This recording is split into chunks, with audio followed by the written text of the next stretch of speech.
ولا او د خپلې ښځې سره یې په خوشحالۍ ژوند تېراو. د پخوا زمانې قصه ده. په یو کلي کې یو ښځه او خاوند اوسېدل. د ښځې نوم فرزانه و، خو فرزانه د رنګ نه توره وه، د دې وجې د خاوند نه وه خوښه. او د سړي نوم رحیم و. رحیم به د خپل کلي نه لرې یو بل کلي ته ته او هلته به یې خیر غونډو. یارونو څه در سره وینو راکې دواړه خپې مې ماتې دي، کار روزګار نشم کولی. یاره وروره زه حیران یم چې ستا دا دواړه خپې ماتې دي، ته د دې دومره لرې نه راځې څنګه؟ یاره وره تا ته څه پته ده، زه خو په لهکو دې ځای ته راځم، ما ته خو ډېر تکلیف وي. رحیم دوکهباز هم و او کنجوسه هم. هلکه رحیمه په دې کال کې خو ډېره پیسه ده، د ورځې 5-6 ځله ګټم، دومره خو خلک نه ګټي.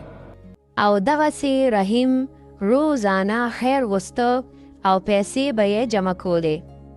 یه سړي هر وخت را باندې دال خوی لکه غوښه خوراوره کنه. یا الله خیر، دا واس کوم ځای نه راغی، زما په خیال چې پیریان دی.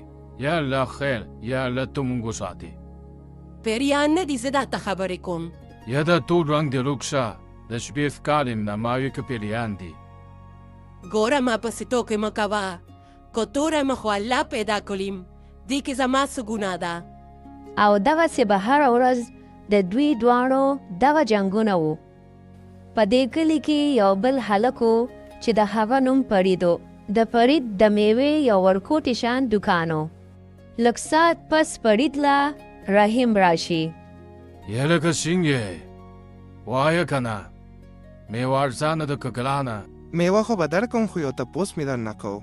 ما وی کلي کې ښکاری نه، چېرته کار لځي؟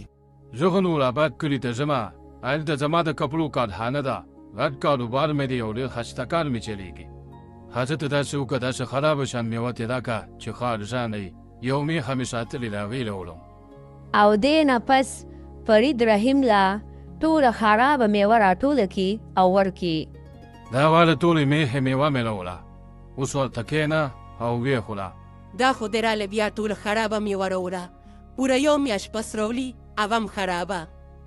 ډېرې خبرې مه کوه، دا واخله، که خوري وخوره او که نه خوري مه خوره، دا ټول مخ دې نیولی دی. دغسې ورځې تېرېدې. یو ورځ رحیم د ماښام کور ته روان و چې یو خشته شان جینۍ یې ولیده. جینۍ ته موټرسیکل خراب شوی و او خفه ولاړه وه. دا ته ولې داسې خفه ولاړې؟ که څه مسله وي نو ما ته ووایه، زه به یې درله حل کوم. یاره جیده موتورسیکل مې خراب شوی دی، خو څوک شته نه چې زما به د دوکي. وینې تویې له دې ته خفې، زه یم که نه، زه به یې د لوس مصري له بوځم او سم به یې کوم. او دې نه پس رحیم د هغې جینۍ مدد وکړي، د هغې موټرسیکل یو مصري له بوځي او سم کړي. دا واله موټرسیکل یې سم شو. ډېره مهرباني. خو دا راته ووایه د موبایل نمبر دې څه دی؟ ولې زما په نمبر څه کې؟ اصل یې په کار مې دی. هڅه ولیکه. او دغسې د رحیم او د هغې جینۍ خبرې شروع شي. رښتیا دا ووایه جینۍ چې نوم دې څه دی؟ زما نوم خو ګلفرید دی، خو دا راته ووایه چې ستاسو نوم دی او څه کاروبار کې؟ هنو زما نوم خو رحیم دی او زه په نوراباد کلي کې د کپړې هر کاروبار کوم. او دغسې به اوس دوی دواړو خبرې هم کولې او روزانه به یې ملاقاتونه هم کول. یوه ګینټه شوه چې رحیم ته په انتظار ناست یم او غلا رانوې، پته نه لګي چې چېرته ورک شوی دی. او ګلپري دا سوچونه کوي چې په دې کې رحیم راشي. وایه که نه ګلپري څنګه یې؟ بس خبرې مه کوه، زاړه ښه یم. دا ولې ته خو خفه یې؟ خیر خو دی. یاره زه کله یې شوم چې هغه د کارخانه ده، کله یو کال وي او کله بل کال وي، نو ځکه. او دغسې دوی دواړه خبرې کوي چې د رحیم یو ګاونډی رحیم د دې ښځې سره وویني. او دې نه پس هغه جینۍ د رحیم ښځې ته ټوله قصه بیان کړي. یه سړیه دا راته ووایه، ته د نورو جنکو سره ولې ګرځي؟ جواب را. نو څه وکړم ګرځم به نه، په تا بدرنګه باندې څه کوم، دا ټول مخ دې نیولې دي. که تور یم او که سپینه، خو ستا هره خبره منم او ستا خدمت هم کوم. مه مې کوه خدمت، زه چې ته لوکه شه، نه مې پکار. او دې ناپس پرزانه خپل بیگ تیار کی او د مور کرا لاړه شي. په سبا باندې رحیم د ګلپری کور ته تللی وي. دا وګوره کنه دا زما کور دی. وایه کنه رحیمه وخت شو کنه. هلکه رحیمه سم چانس دی والدي. اوس په یو ځل مالداره شم. دا خو سمه مالداره ده. ډېر سوچونه مه کوه. دا راته ووایه چې خپل کور به راته کله ښې. زه هم ستا کور لیدل غواړم. یله اصل کې خبره داسې ده که نه چې زه ښه مالدار یم او ښه پیسې دي راسره. خو زه لږ عاجز مزاج یم. زما داسې کچه شان کورونه خوښي نو زه په یو کچه کور کې اوسېږم. بس خیر دی هر رنګه چې وي زه لیدل غواړم. ښه نو بیا سبا راشه. په سبا چې ګلپری د رحیم کور ته راشي او د رحیم کور وویني نو لږه شان خفه شي. دا وګوره که نه ګلپري دا زما و کچه کور دی. څوک ومه زما طبیعت داسې دی چې زما داسې کچه کچه کورونه خوښي. خو دا ته زه د راز یو خبره کوم. څه خبره ده ووایه راته. کور مې کچه دی خو پیسې مې جمع کړي دي. کم دی تو ښایه ته رښتیا وې. دا وګوره دې کې مې پوره 100 لکه روپۍ جمع کړي دي او په دې به موږ واده کوو او پتا به یې لګوم. او کنه رحیمه اوس میره لږ زړه خوشحاله شو. اوس راته دا وایه چې واده به کله کوو. بس سبا له به وکړو کنه. ټوکې در سره کومه داسې به وکړي چې را روانې جمعې له به ته استاد راولې زه به راشم او نکاح به وکړو. په سبا باندې فرید په منډی کې خفه ولاړو ځکه د میوې قیمتونه زیات شوي وو. ولې بریده ولې خفه ولاړې؟ خیر خو دی که څه مسله یې نو ماته ووایه. یاره څه به درته ووایم ما خو دوکان له میوه وړه خو دا خو ډېره ګرانه ده اوس په څه کوم. هلکه نو لا باید کلي کې خاته منډی لګي. هلته لاړ شه هلته به درته میوه ارزانه میلو شي.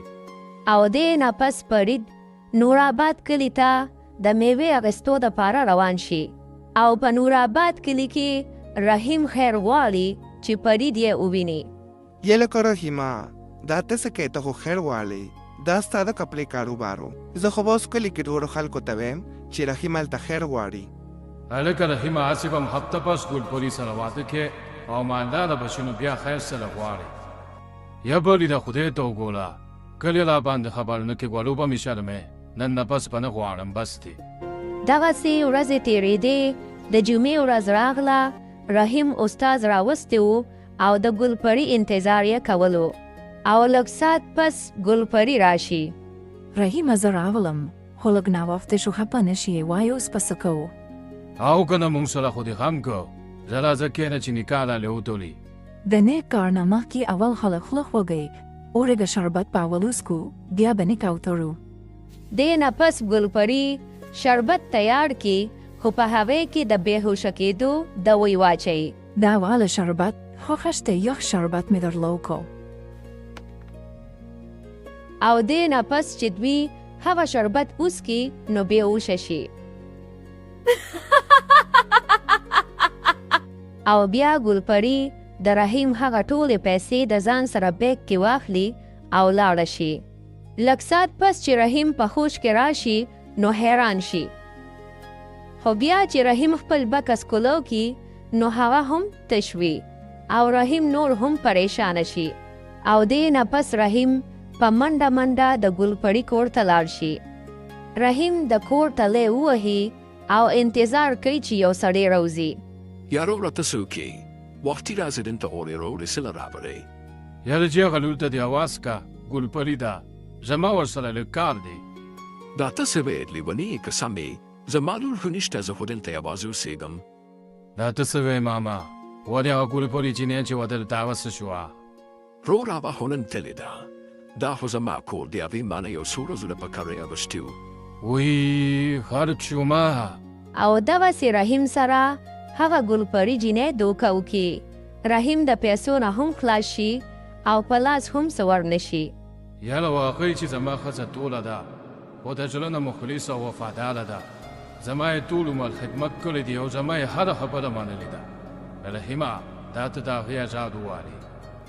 او په سبا باندې رحیم پر ځانې پسې د هغې د مور کور ته لاړ شي.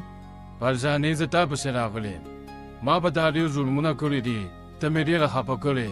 زه تا نه معافي غواړم. راځه چې کور ته ځو.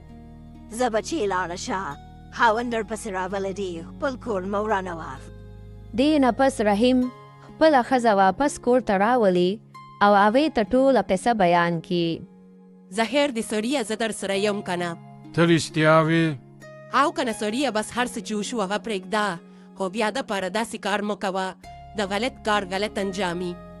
دې نه پس رحیم د فرید سره خوا کې د سبزۍ ګاډۍ ولګوله او سبزي به یې خرڅوله.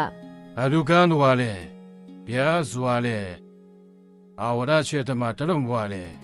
او دغسې به اوس رحیم ها په حلاله مزدوري کوله او د خپلې ښځې سره یې په خوشحالۍ ژوند تېراو.